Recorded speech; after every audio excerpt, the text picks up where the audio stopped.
Hi and welcome to the Global Travel Planner Podcast.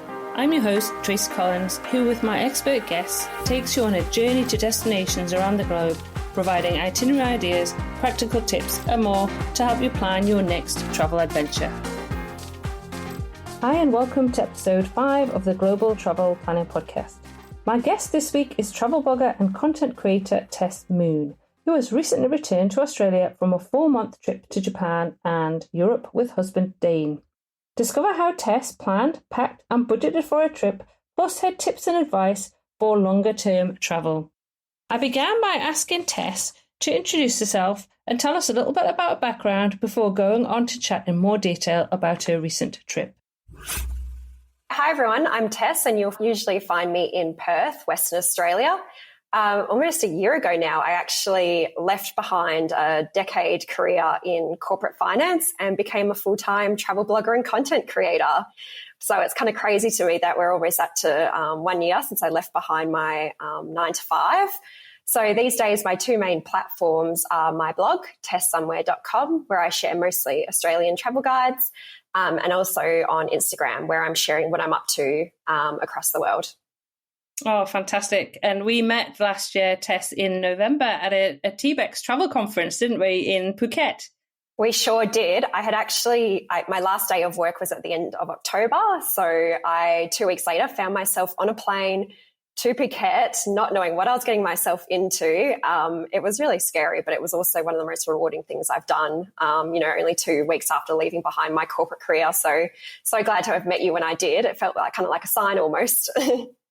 Oh, it was fantastic. We had a brilliant time at Phuket, and it was great meeting up with you then. And obviously, we also met in Greece at another TBEX conference in May, and I met you and your husband Dane because at that point you were as a part of a kind of big trip, shall we call it.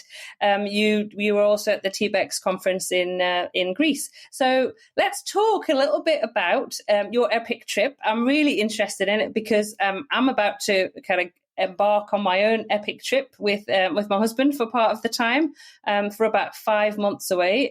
I have been tearing my hair out planning it, I have to tell you.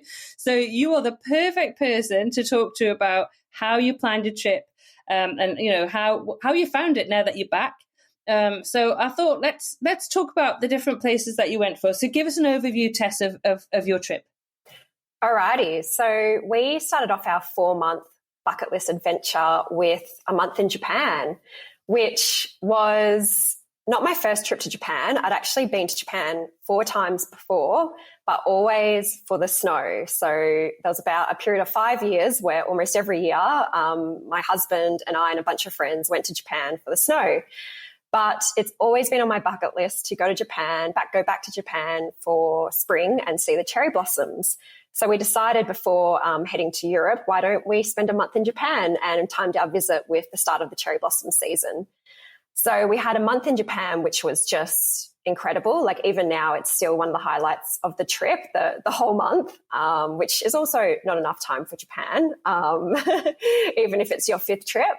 And then we spent 3 months in Europe. So for those 3 months, we spent majority of our time in Greece and Italy with a month each, but we also managed to fit in shorter visits to places like London, Paris. We went to Malta, the Netherlands and Germany. So in my head, I kind of thought 3 months in Europe, that's so much time, but it went really quickly when it came to it. And, 3 months just isn't enough. We barely scratched the surface.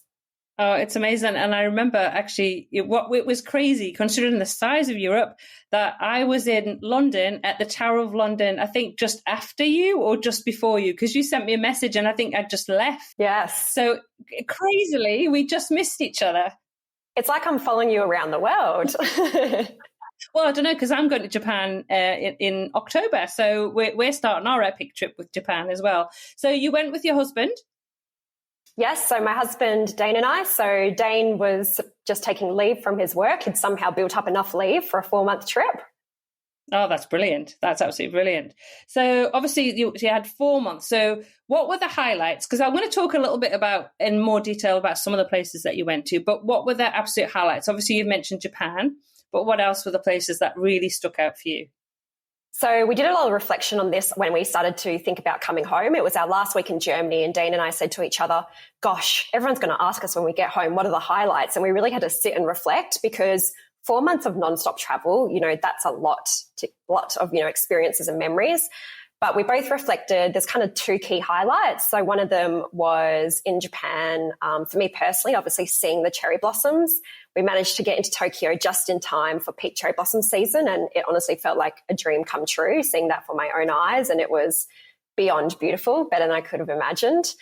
And the other highlight for us in Japan was visiting the Fuji Five Lakes area. So, when you think about Japan, a lot of people think about Mount Fuji. And I had been to Japan before and done a trip to Hakone, which I think you might be visiting on your trip, which is sort of near Mount Fuji. But the Fuji Five Lakes area is 5 lakes at the base of Mount Fuji. And we stayed in the main town, Kawaguchiko. And I'm not even exaggerating when I'd say we'd walk out of our hotel and we'd turn a corner and there, just towering in the distance, is Mount Fuji. And it was just indescribably awe-inspiring seeing it that close. And it's such a beautiful, almost like presence, being so close to Mount Fuji. So for me, that was a really big highlight. Oh, sounds fantastic. I can't wait to see it when I'm there in October. Hopefully the cloud will part, so I'll be able to actually see it.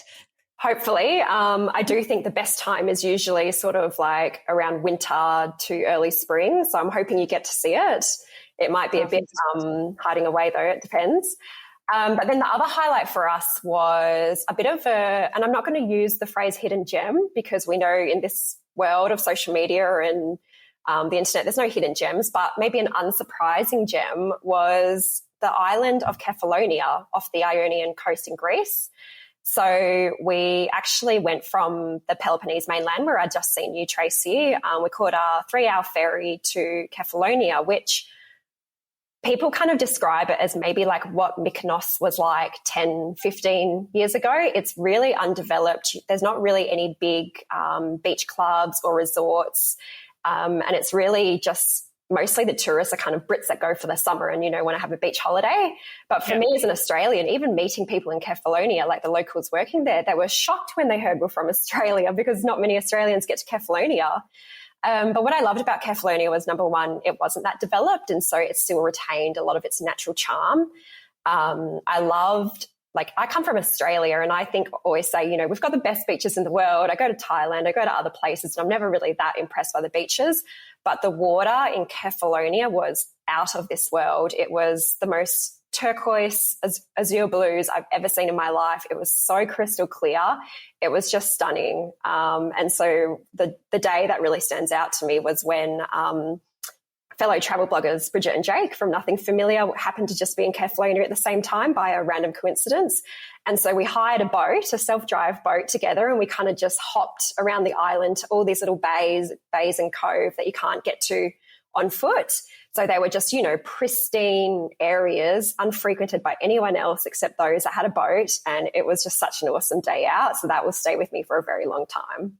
Oh, that sounds absolutely amazing. I remember actually talking about getting a boat. I hired a boat a few years ago as a surprise for Doug. So I hired a guy and his boat to take us around from Dubrovnik, which was really cool. He didn't know, because he doesn't particularly like boats. So it was a bit of I didn't tell him beforehand, but it's just amazing because this guy could take us to all these places that we couldn't necessarily get to very easily. And it's lovely being able to do that, isn't it? Be able to get away, I guess, from the crowds, especially when you go to places that are particularly busy like Dubrovnik. So I'll put Kefalonia onto my to visit list then, Tess. I think so. I think it's one of those places you've got to go before it starts getting too popular, because it is just incredible. And we had such a fun time exploring this island, and it's quite big as well. So there's lots of really different things to see and do there. So get onto it before it becomes too developed and popular. Okay, that sounds amazing.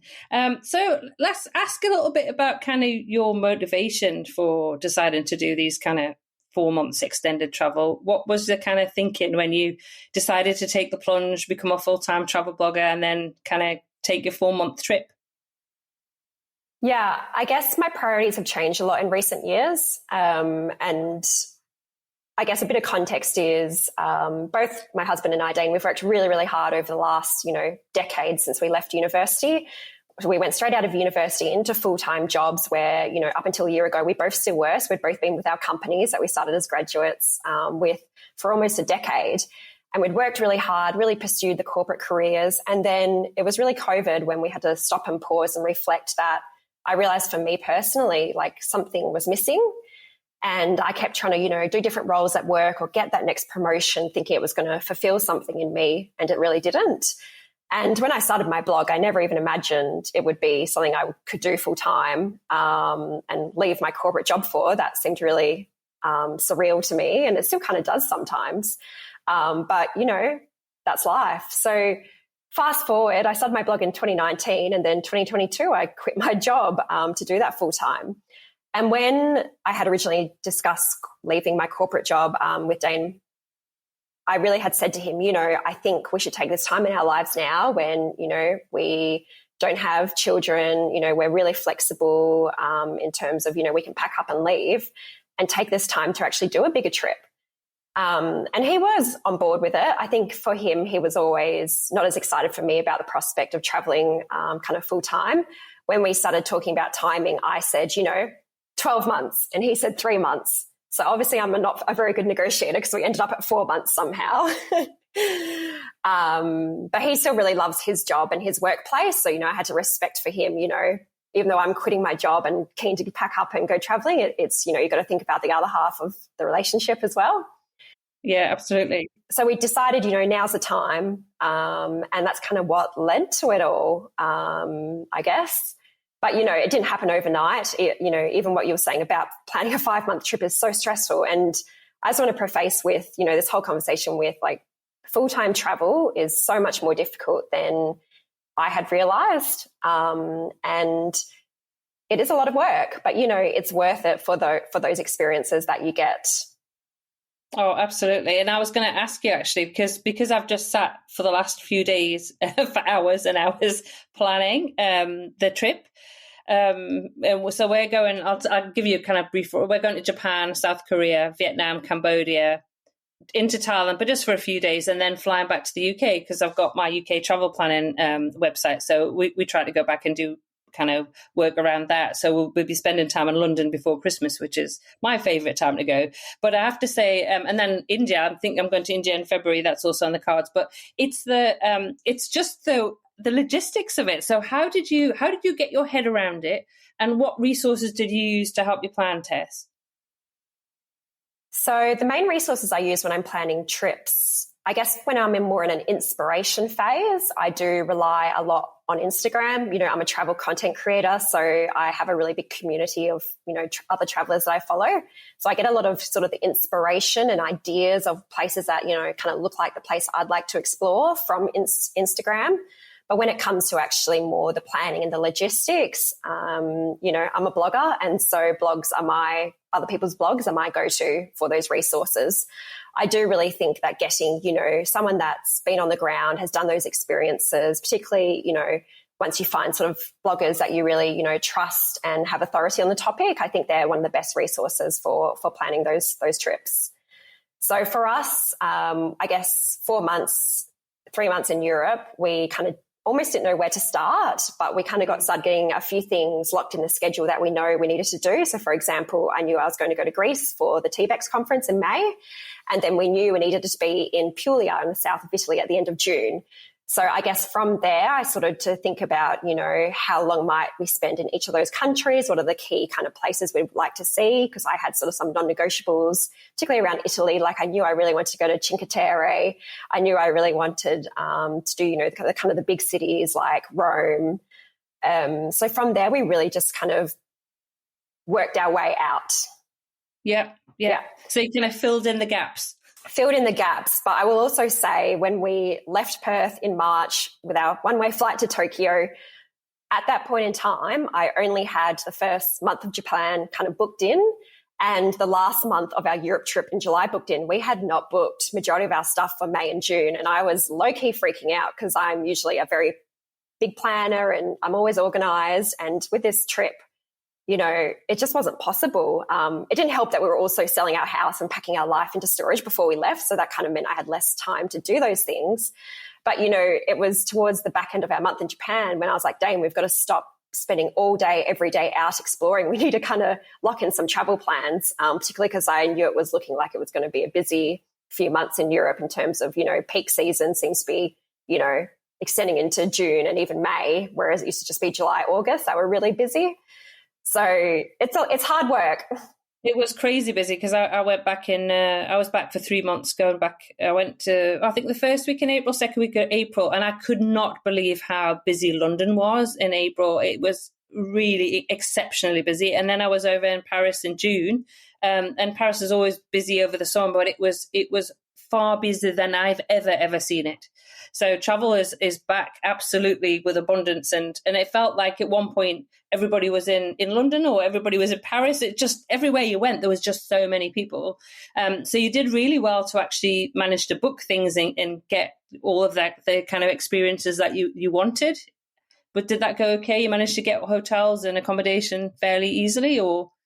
So accommodation, I think in Italy, we were sort of booking some places 2 or 3 weeks out, which quite frankly probably wasn't enough time. For the price we were paying, we probably could have gotten better accommodation if we'd booked it 3 months out.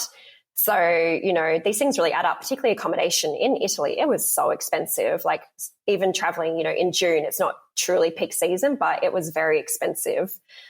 So even experiences, I remember there's a couple of things we couldn't do because we were only looking a week or 2 out instead of, kind of the 4+ weeks you needed. So there was a couple of things we couldn't do. Yeah. For example, we couldn't go into the Louvre. We couldn't get tickets in advance for the Louvre, and I was not waiting in that line on the day. No, don't blame so me. I decided, you know what? It's just something which a lot of people say you have to go to the Louvre, right? But I just had to get comfortable with the fact, well, it was either the Louvre or my sanity, at the time when I was trying to plan all these things. Even the Colosseum, my husband really loves Roman history, and so we wanted to get kind of the package where you can go underground in the Colosseum, and that was all sold out, so we could only do this other tour. But, it's all about compromise. So we chose to compromise sort of our sanity and being more in the moment on the holiday than focusing on, booking things 4 weeks plus out for tours and the like. Yeah. I think that's a good point, because actually sometimes you can get you can actually miss the moment and miss where you are because you're thinking of the next thing that you're going to do or the next thing on the itinerary. I'm trying not to be too pedantic about our itinerary. I've kind of booked, I know where we're going to be, and I've got a general idea of the things that I'd like to do, but I'm not being overly prescriptive, I think, with our itinerary. To put it this way, we're going to arrive in the UK on the 11th of December, and I've got an idea what I want to do before I leave at the end of January, but that's as far as it is at the moment. Probably a few things in London I will get booked that I want to do, because I don't want to miss out on specific things that I really want for the UK travel planning website. But yeah, I mean, I think it's like you have to kind of think what are the things that you both want to do as well, because it's expensive. That's the other bottom line. I think when I've been sitting adding it all up, but it's like you kind of, I was estimating it, and I've got a very good spreadsheet, which I've got all the different amounts in, which I kind of guesstimated. But now when I'm actually putting the costs of things in, it is more expensive than even I had I'd actually anticipated. So how did you manage that when you were actually traveling around in terms of budget? So I've got a Wise card, so I'll be using that, and I know I'll need some cash in some places, but Europe's pretty easy these days because apart from that the UK and a few other countries, it's the euro, so that makes things slightly easier for you. But obviously Australian dollar is not particularly strong, so you also had that kind of not in your favor. So how did you kind of manage the budget? Yeah, it's to answer you in summary, we had a budget number in mind, sort of more a target, not a strict budget. And when we were booking things, Japan were doing really well, Greece were doing really well. And then when it got to Italy, that just blew out our budget. Sort of our accommodation, as I mentioned, the accommodation was really expensive. And so we were paying almost double than what we were thinking we could get away with. And so, it's changed a lot, because I remember our last big Europe trip in 2018, we spent 6 weeks in Spain, Portugal, and Greece. And I think we were averaging like €100 or maybe even 100 Aussie dollars around that per night, which to me now seems unimaginable.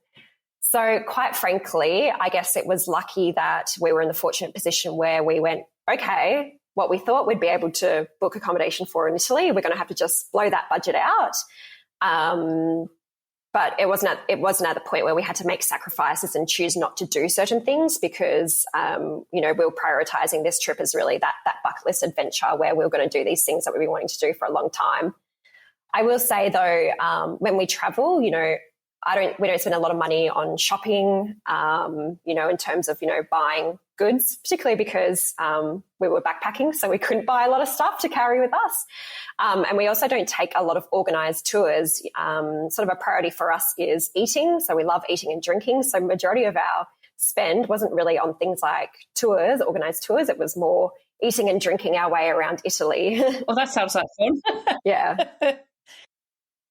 I was going to say, I have to ask you, did you put weight on, either of you, when you were there, or did you manage that pretty well? Because I know I'm still carrying a little bit of weight from my trip to the UK.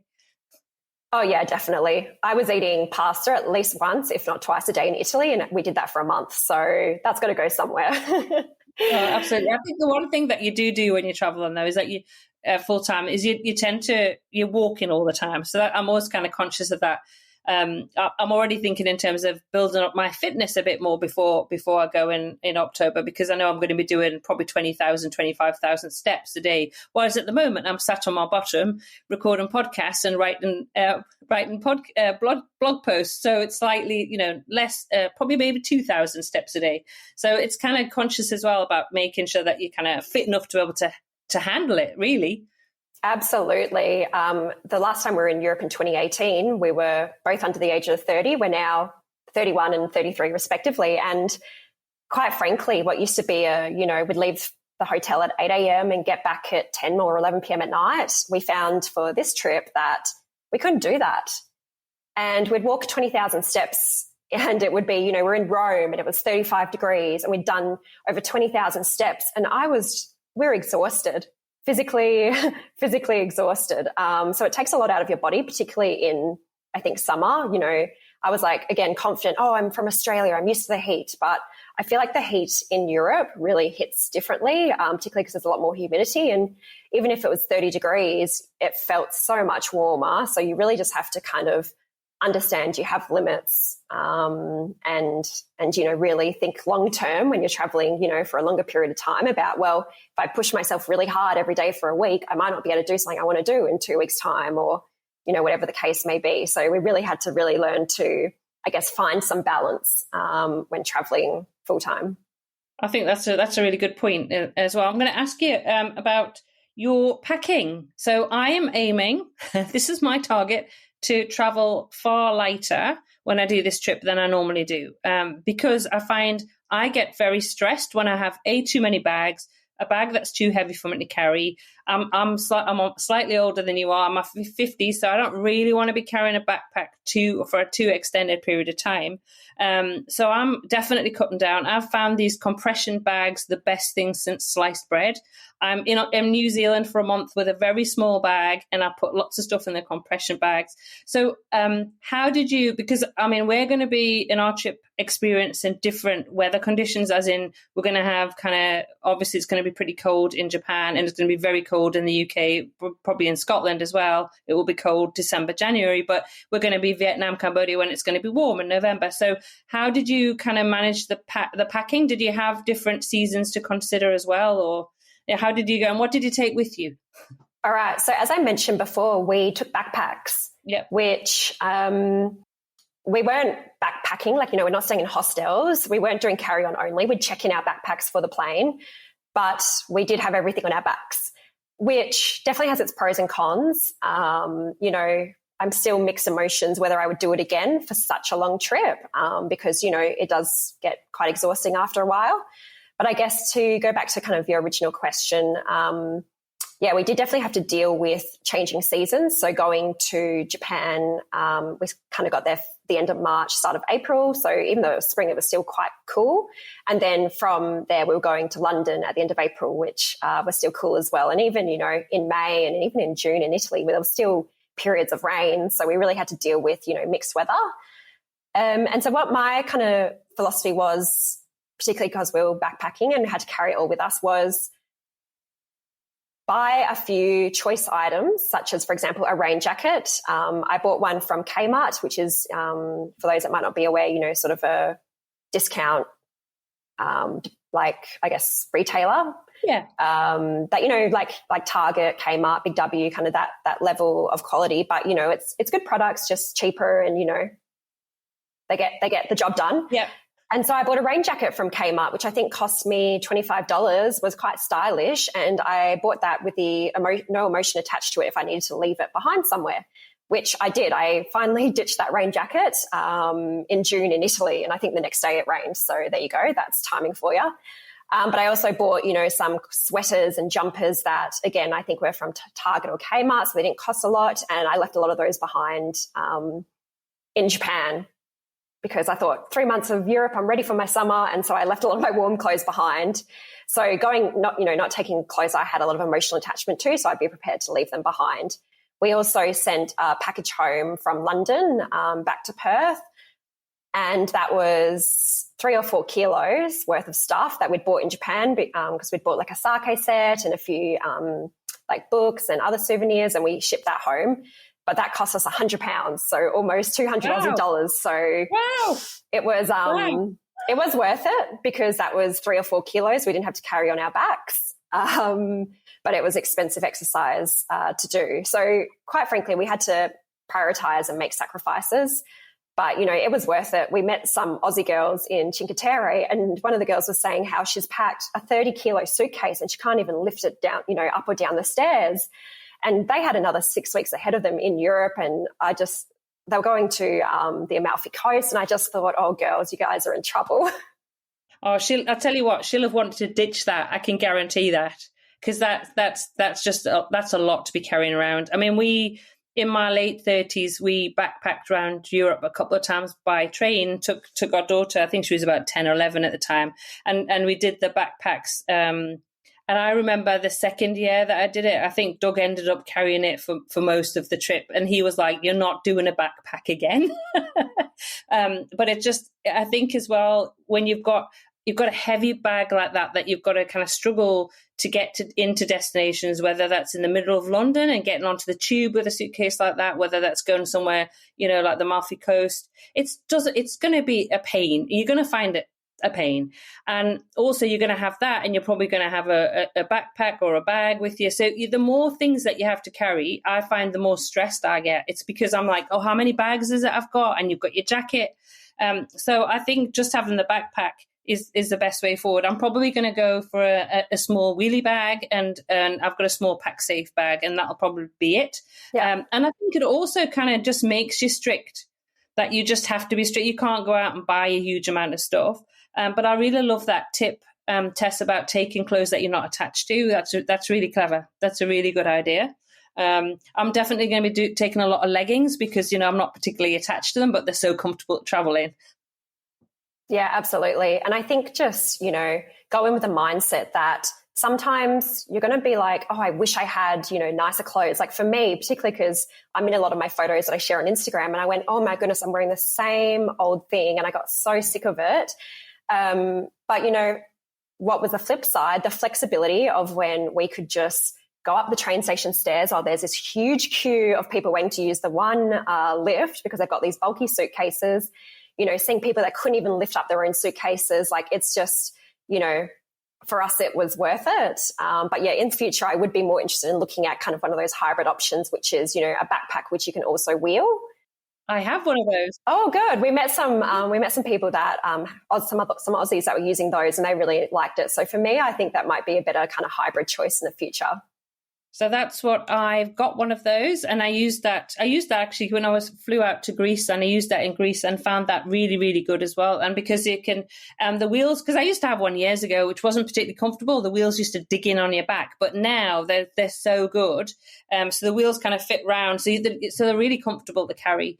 I think probably you have the same issue that I have, is because of being content creators is that we have our laptops with us, we have iPad, I have, you have your GoPro or your, Insta360, you've got your camera, you've got all those extra little bits, which all add up weight wise, because people always said, oh, can you not do carry on only? I'm like, in my dreams, could I ever do carry on only? Not a chance, you know. Absolutely. So just for context, I think when we went to Japan, our bags were a bit heavier, but in Japan, my main checked bag was 13 kilos.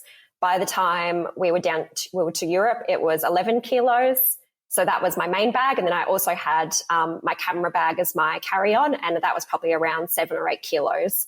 So, it was still fairly light in the scheme of things. That's really good. Yeah, that's really good. Well, I'll be aiming to do that. I'll be sharing some pictures when I go off on my trip, and let's see if I can keep that kind of 7 kgs as my aim for to take carry on, and then probably about 12, 13 again to put in the hold. That's my aim. So I'll let you know how I get on. You can do it. I believe in you. Okay, great. Thanks, Tess. So I just add, I did a reel on Instagram, so an Instagram video that shows actually everything that was in my backpack and how I packed it with packing cubes. So if you're interested, you can see that on Instagram as well. Oh, perfect. And actually, Tess, you can give me a link to that and to all your social media, your website as well, because I'll put those into the show notes. And also some photos would be really good of your trip, so we can include those in the show notes. But obviously, the main thing is to pop over to your Instagram and give you a follow on there, because you'll be able to see everything. And I actually have seen that reel as well. It's excellent. It's really, really good. Thank you. I've shown what you packed. Yeah, so that's good. So I have to ask you now, what are your plans going forward? So as I mentioned, we sold our house in Perth, and that wasn't just because we were like, oh, we're going away for 4 months, let's pack up our whole lives and sell it. It was more because we knew when we came back from this big trip, we were wanting to create a bit of a different lifestyle. So at the moment, as I talk to you, I'm currently living with my parents-in-law at my husband's kind of family home where he grew up. But that's just short term because we're currently looking for a rental in the Margaret River region, so 3 hours south of Perth.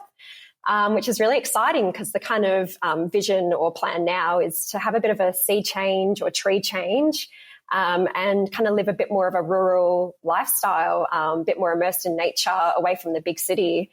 And yeah, I think finding a rental is a bit trickier than we thought it was going to be. The market's really not great in Australia in general, I think, at the moment. And I've had a couple of health issues since getting home, unfortunately. So that's kind of delayed our plans, but things are looking back on track. So we're actually going down this weekend to go look at a few properties. So really excited for that. Oh, good luck with that. And I'll be over to visit. I've never been over to Western Australia yet. It's definitely high on my list of places to visit. And as I say, when I get back from this trip overseas, maybe I'll head over to Western Australia and we can catch up. Absolutely. And my blog is, unintentionally, it's become a Western Australia travel blog. I will be writing a lot about our overseas adventures, but if you have any questions on Western Australia, always ask me, or I've got a lot of travel guides on Western Australia as well that will help. Oh, perfect. That sounds fantastic. So I'm going to ask you one last thing, Tess, before we wrap up this podcast episode. What would be the one tip that you would give to somebody who's planning a long-term trip, whether it's to Europe or anywhere in the world, really? I'll try to make this concise, but it's kind of a bit more of a longer answer. In summary, I would say allow yourself downtime. When you're traveling for a period longer than a month or 6 weeks, which for me, 6 weeks had previously been my longest trip, it's quite frankly really exhausting. And it's not just a physical aspect. It's actually like the mental cognitive load on you, because there's so many things that you do on a daily basis when you're traveling overseas, right, that just really takes a lot out of you. So, having to decide where you're going to eat, where you're going to sleep, and having to do that day after day after day, particularly on longer trips where you might not have everything planned. And so for me, I really underestimated how much of a drain that would be because, when you're kind of on a shorter trip, you kind of just give it your all, and then when you're going to go home and recover from your holiday after, but you don't really have that opportunity when you're traveling long term. And so that really took it out of me quite quickly. After a month in Japan, I was just absolutely drained. I knew we couldn't kind of continue at this pace. So I guess my kind of key tip would be for someone to know up front that that's going to happen, because I didn't really expect it as much as I did. And I hadn't really built any flexibility in our schedule. So, for example, it wasn't until we had a rainy day in Florence, probably more than 3 months into our trip, that we actually had a day where we didn't leave the house until 2 p.m. We slept in, we read our books, we had a coffee, and at 2 p.m. when it stopped raining, we finally went sightseeing. And we literally had not had any long periods of downtime until that point. So my kind of tip would be to, if you know you need 3 days in a city to kind of see all the main sites and attractions, if you can, give yourself half a day or even a full day of, almost a nothing day, to really just recharge, rest, maybe do some spontaneous activities. There was a point when we got to Italy when we had a few more like Airbnbs booked, and I went, Dane, I can't go out for dinner. Let's have a night where we cook a simple meal with beautiful Italian produce, and just like we would at home, we eat our food on the couch, veg out, watching Netflix. Because going out every night is actually exhausting when you've done it for 3 months. And so I got to that point where I was really needing a bit more downtime, a bit more of that kind of, normal stuff you'd do at home that you don't normally do on holidays, to really make sure we had the energy to do this for 4 months. So hopefully when you're traveling for 5 months, Tracy, you kind of allow yourself that bit of downtime, because it makes a very big difference just to your overall physical and mental well-being. Absolutely, and that's a really good tip. I know in this last trip over to the UK, because I was in the UK for a month and then I was in Greece for a few weeks, and then went back to the UK. Actually, it was the Greece part of it that really took it out of me, because that was really full on and really busy. And then luckily I was actually going to go to Egypt, but cancelled that and actually flew back to the UK. It was my mum's 80th birthday, so she was really happy I'd come back. I went back, and to be honest, I think I had about 3 days where I just literally just did nothing. Just stayed at my mum's house, drank lots of tea, just sat outside and enjoyed the sunshine, and tried to keep off the laptop as well, because we're always working. That's, I think, something that other people don't realize when it comes to content creators, is that yes, it looks like we have a very glamorous lifestyle where we're traveling all the time, but you're always constantly thinking about work. So it actually changes your relationship with travel. Absolutely, yeah. So, yes, I've already looked at, I know we've got some time in Vietnam and Hoi An where I've given ourselves extra time there, just so we can have a day where we just maybe just go and just have a short stroll around, or just, as you say, just lie in the morning and not think we've got to go and do this, this and this. Yeah. So, but I shall report back during the trip. And it's all about mindset, right? Because for me, when I'm like, I'm overseas, I'm only here for a short amount of time, I really just want to go at it, make the most of the day. You almost feel guilty staying in your hotel or your Airbnb, having a chill day. But, trust me, in the long run, when you're doing longer term travel, it will pay dividends. So no, absolutely. Totally agree with you on that. Well, thanks very much, Tess, for joining me on this episode of the podcast. It's really great to be able to talk to you. I haven't seen you for a few months. And as I said, we'll be linking to all your Instagram and your website are you on TikTok as well, out of interest? Reluctantly, yes, I am on TikTok. Okay, well, we'll also link to your TikTok as well. But thanks so much, Tess, for coming on the podcast. Thanks so much for having me, Tracy, and I look forward to bumping into you somewhere else in the world soon. I know, it's like we never quite know where it's going to be, do we? I like it. Bit of a surprise. Absolutely. Thanks again to Tess for coming onto the podcast and sharing her experiences and knowledge. You can find links to Tess's website and social media accounts in this week's show notes at tracystravelsintime.com/episode 5. In next episode, we travel to Switzerland with Carolyn Schonefinger from holidaystoswitzerland.com. Until then, happy global travel planning.